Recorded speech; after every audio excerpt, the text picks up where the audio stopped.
Well, thank you for coming out for second Astronomy on Tap this month in Leiden. I'm really excited to be here. So I'm going to be talking about what interests me most in science, which is this question of, are we alone in the universe? So we've been looking for signs of life. You might have heard of SETI, the Search for Extraterrestrial Intelligence, and we've been looking for these radio signals from a distance. But so far, we've just been met with silence. There's been no hello earthlings call from afar. And so what I'm really interested in is, are there aliens? And I'm not really talking about these kind of aliens. I'm interested mostly in microbes. Could we detect single-celled organisms in the atmosphere, leaving imprints in the atmosphere on an exoplanet? So how many of you have seen this pale blue dot image taken by Voyager, right? So this is the image that Voyager went out around the orbit of Pluto, turned back, and took this picture of our own planet.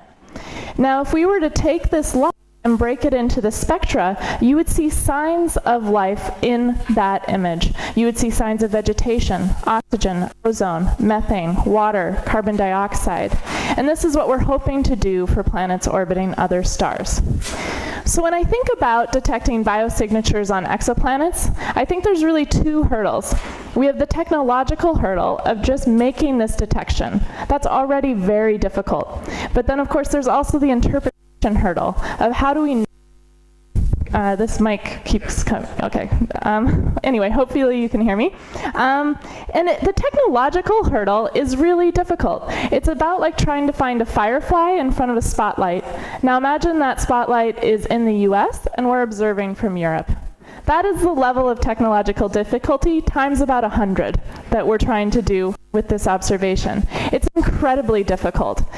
So one interpretation hurdle, though, so there's the technological hurdle, which is difficult, but then how do we know what we're seeing? Well, one way would to actually have a SETI sort of detection, this sort of hello earthlings call. We would know that's life, right? But anything else is going to be very difficult. And so when I think, I talk about finding I often think that the public thinks I'm talking about this. We're going to find Pandora. We're going to find giant bioluminescence vegetation, and it's going to be very exciting. What I'm actually claiming we're going to find is something more like this, a spectra that's very neat and has these signs of life in it from the light. And the reality is a little more depressing. We're probably going to find something like this, a pale blue pixel. It's going to very difficult to see. We're going to have many different models that could possibly explain what we're observing, and the interpretation is going to be argued for many years. How many of you have heard of the Trappist System? This was very famous in the news, right? This is very exciting. So we're starting to find these planets, and Trappist actually has 3 planets in the habitable zone of its star. So all of these planets could possibly sustain life.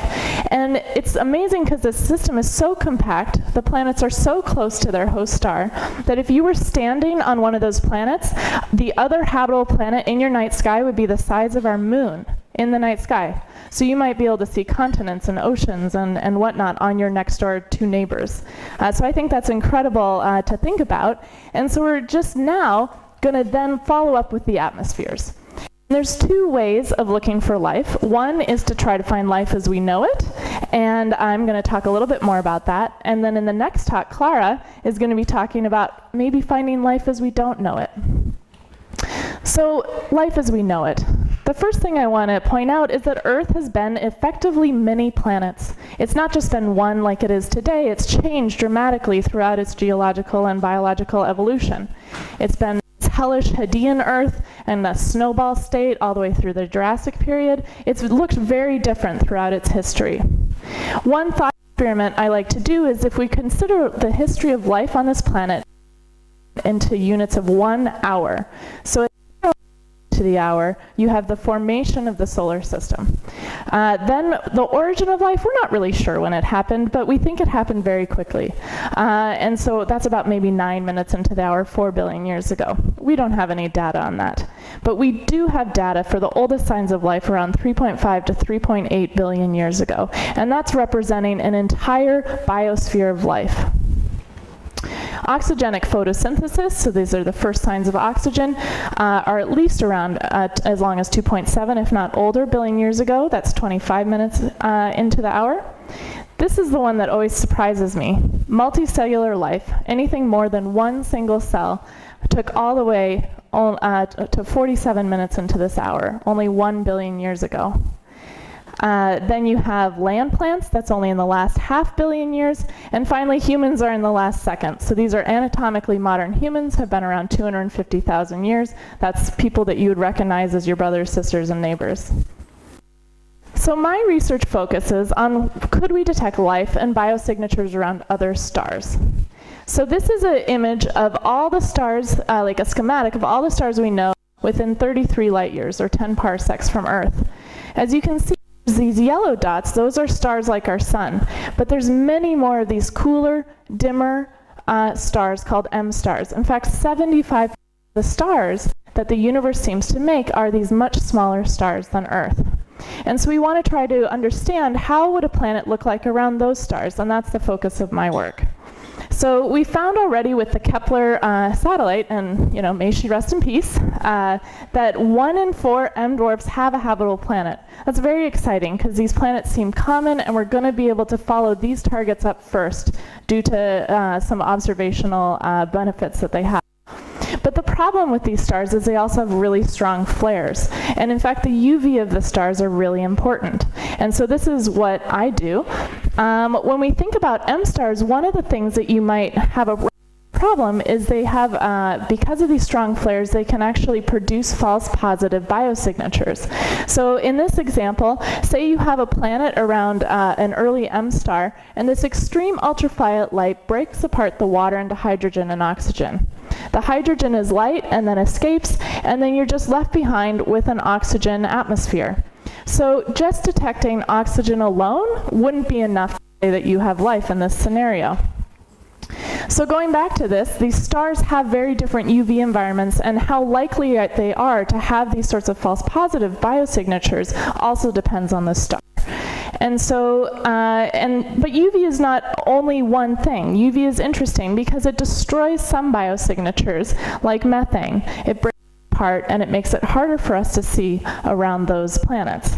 But UV also produces other biosignatures like ozone, making it easier to see that biosignature. So we really do need to understand the UV of these stars for us to interpret and get that interpretation hurdle like I was talking about before. On Earth, the strongest biosignature that we have is the combination of oxygen or ozone with methane. And so oxygen is produced by a lot of microbes as well as plants, and methane you have from rice paddies, microbes, and the digestive tract of cows and other things. So together, those create a strong biosignature. But you could get them individually without life. So you could get oxygen or ozone, like I said, by breaking apart with UV light, water, or CO2, and then you would have oxygen. Or you can have methane being produced by volcanoes. So individually, neither of those are good biosignatures. And this is basically because biology on Earth produces large quantities of both of these gases. But if biology were to shut off tomorrow, then these two gases would react very quickly and be gone from our atmosphere.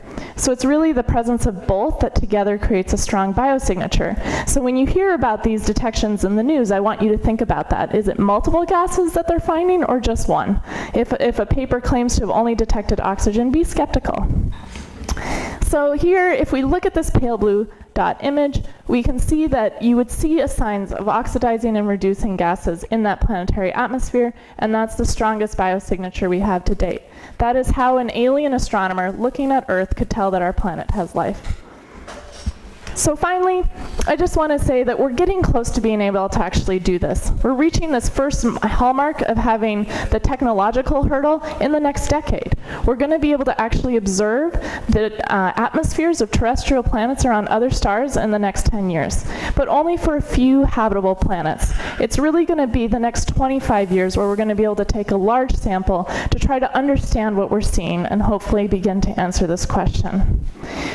Basically, we're just, on one planet orbiting a star in a very big galaxy in a universe of hundreds of billions of galaxies. And so we're just hoping to find other Earths like ours to see if we can see if we're alone in the universe. Thank you very much.